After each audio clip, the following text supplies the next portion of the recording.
Hello and thank you for tuning in. My name is Ville Mäkelä. I'm a postdoctoral researcher at LMU Munich. In this talk, I will present our CHI 2020 paper, Virtual Field Studies, Conducting Studies on Public Displays in Virtual Reality. Our motivation for this work is that traditional field studies are often difficult, expensive, and time-consuming. This is especially true for studies that involve deploying interactive technology in the field, such as prototypes of public displays. We often struggle with finding suitable locations and obtaining permission. Setting up and maintaining the deployment requires continuous attention. Hardware needs to be maintained, and the deployment may suffer from various external factors such as power outages, network issues, misuse, and even vandalism. Also, data collection in the field is time-consuming, as researchers need to be present for observations and interviews. We envision running field studies in virtual reality. Because we have total control of the virtual world, we do not face the same problems with permissions or with setting up and maintaining the deployment. Data collection is also safer and easier. Also, VR brings in many additional possibilities. First, we can conduct research in locations that we could not otherwise access, such as spaces that are still being built or spaces that are a considerable distance away. Second, in the virtual world, we overcome physical limitations. We can change anything in the virtual world with little to no effort that would require tedious configurations or physical labor in the real world. Finally, in VR we can potentially study situations that would be difficult to study in the real world, for example, situations that occur only rarely, or situations that might otherwise be dangerous to participants. Due to these reasons, we seek to understand the feasibility of conducting field studies in virtual reality. The most important question is whether virtual field studies can produce ecologically valid results. This largely revolves around the question of how similarly people behave in simulated virtual environments compared to real-world environments, and what effect any differences in behavior might have on the results. Another important point is that virtual field studies are, of course, not without effort either. The question is, therefore, how much effort virtual field studies are, and if or when this effort is justified. The third major point is that VR is accessed very differently from real-world spaces. This brings forth the question of whether user studies in VR need to be designed differently. In our early investigation of this topic, we touch upon all three of these questions. To enable this research, we built a virtual replica of an existing real-world space. This space is a lobby area in a university building, which is a very common type of space in public display research, and therefore a good basis for our work. We also implemented technology to be used within these spaces, including a non-interactive public display application and a playful gesture-controlled application. Using this virtual replica, we conducted two user studies where we compared the results from a virtual field study to the results from an identical real-world study. In study 1, we investigated whether the honeypot effect could occur in VR. The honeypot effect refers to a phenomenon where people pay more attention to a display when other people are looking at or interacting with it. We conducted a between-subject study with 40 participants. 20 participants took part in the real-world study and 20 in the virtual study. The real-world study was conducted in the university building setting as previously described, whereas the virtual study was conducted in a lab. In both settings, the 20 participants were further divided into two groups. One group experienced the study with no audience present, while another group experienced the study while an audience expressed interest in the public display. In the real-world setting, the audience consisted of 3 actors who were observing the display's content. In the virtual world, the audience consisted of 3 virtual agents. The participants' task was to walk through the space and retrieve a code word from a note at the other end of the space and return to their starting position. This way, participants passed by the display without being aware that the display was out of focus. The task was repeated twice. We collected gaze data to later analyze how much attention participants paid to the display. Real-world users wore a Tobii Pro Classes 2 wearable eye tracker, and with VR users we used the Vive Pro and its built-in eye tracker. After the tasks, we assessed whether participants had acknowledged the display by asking them to describe its content. In both settings, the presence of an audience increased attention towards the display. In the real-world setting, when an audience was present, the duration looking at the display increased, and a bigger number of participants could describe the content on the public display. In VR, we observed similar effects for both metrics, but gaze durations were higher. Therefore, we observed the honeypot effect in both the real world and the virtual world. When an audience was present, the average duration looking at the public display increased, and a higher number of participants perceived the content on the display. However, gaze times were considerably higher in VR than in the real world. This is most likely explained by the movement method in VR, as participants used a controller to move around in the large space. This way of movement was slower, and hence participants had more time to observe the display. Our other consideration is that participants might have also been overall more interested in observing the virtual space than the real world space. We will get back to this consideration in the second study. In the second study, we explored how users notice, approach, and engage with interactive displays in virtual environments. For this study, we built a playful public display application where participants could use their on-screen skeleton to catch balls falling from the top of the screen to increase their score. The application was enabled by a Kinect One sensor. We also implemented a tablet application for both settings. This application was a quiz which consisted of multiple choice questions. We told participants to complete the quiz and that most people take around 7 minutes to finish. We told participants that the researcher will leave the space for the duration of the quiz and return after a period of time with a questionnaire. In the VR condition, we told participants that a virtual character will bring the questionnaire so that they would not take off their head-mounted display after the quiz. In reality, the tablet quiz was a distraction which was rigged to finish after around 2 minutes. Hence, participants had to wait for the researcher to return for around 5 minutes. Participants were not aware that the public display was our true focus, and they were also not aware that we were interested in what would happen during this waiting period. This created an opportunity for the participants to discover the public display on their own. The real-world condition was again carried out on-site, and the VR condition was carried out in a lab setting, however, this time with some improvements over Study 1.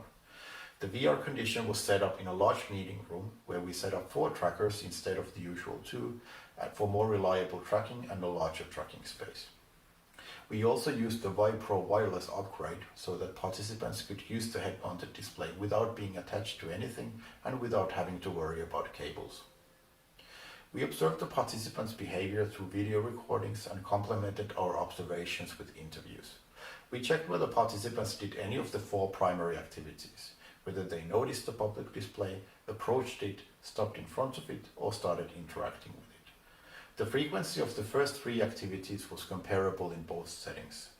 A slight difference was observed in that 7 participants interacted with the display in VR, while 4 participants did the same in the real world. This might suggest that users are more encouraged to interact with the public display in VR. This links to our earlier observations that users were generally more interested in looking around and exploring the virtual space than the real-world space. The way participants explored and interacted with the display was largely similar in both settings.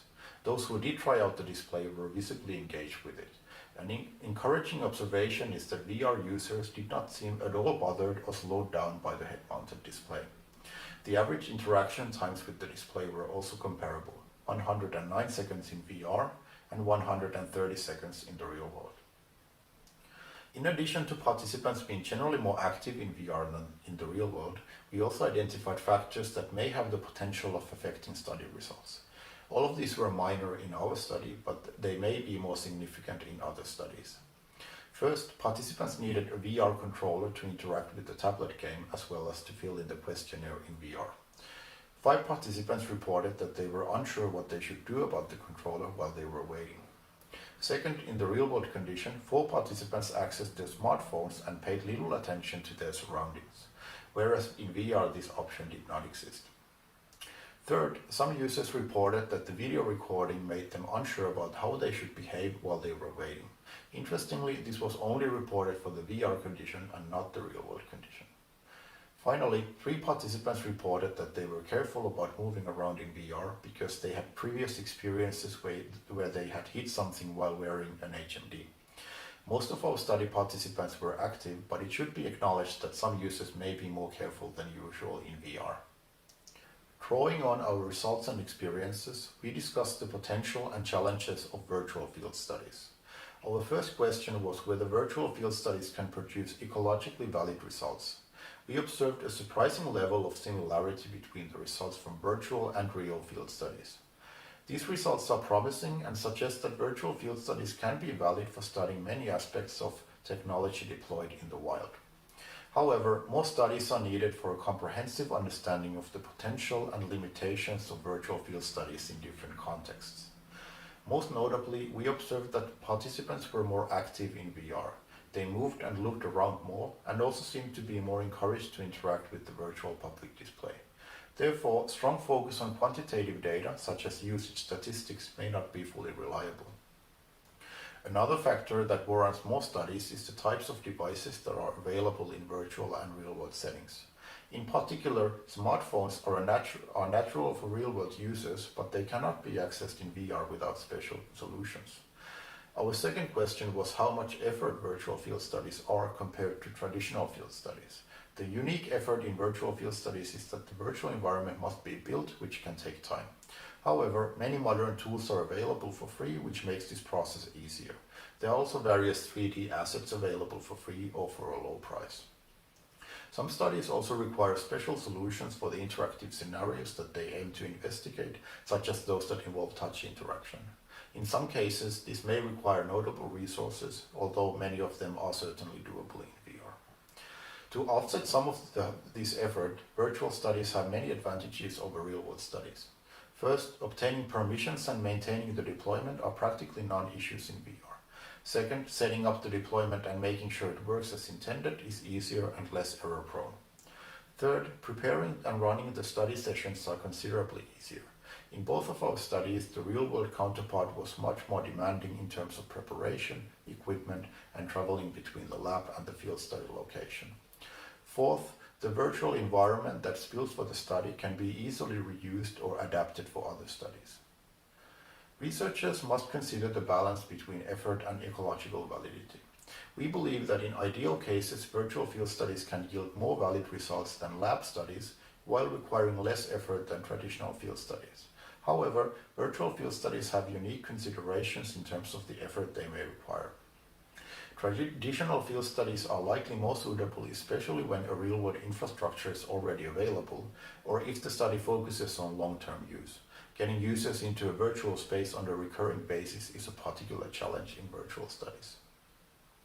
In turn, we believe virtual field studies are especially valuable when the same virtual space will be used for multiple or complex studies, or when the conditions of the study will make it difficult or impossible to conduct in the real-world location. Our third question was how we should design field studies in VR.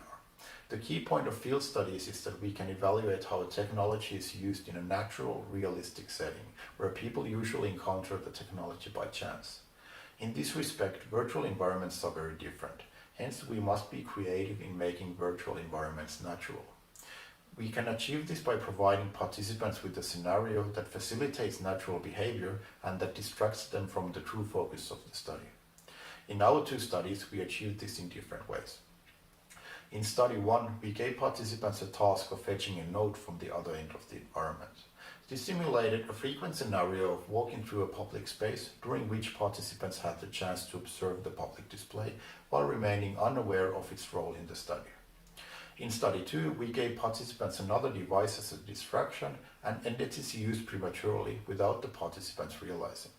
This simulated a waiting situation, which is another frequent activity in public spaces as people wait for their friends or colleagues to arrive. During this time, participants had the chance to discover the public display on their own. In conclusion, through this research we have taken the first steps towards understanding the potential, strengths, and limitations of using VR as a tool for conducting field studies. Our findings are promising, as the results from two virtual field studies were largely comparable to the results from identical real-world studies. However, certain considerations must be accounted for. Most importantly, virtual field studies require that the virtual space is built, which may in some cases require significant resources. However, this is not always the case, and the space can be easily reused or adapted for further studies. On a similar note, enabling some interactive scenarios, such as those that use touch interaction, may require special solutions in VR. This concludes my talk. I hope you enjoyed it and that you refer to our paper for more details. Thank you.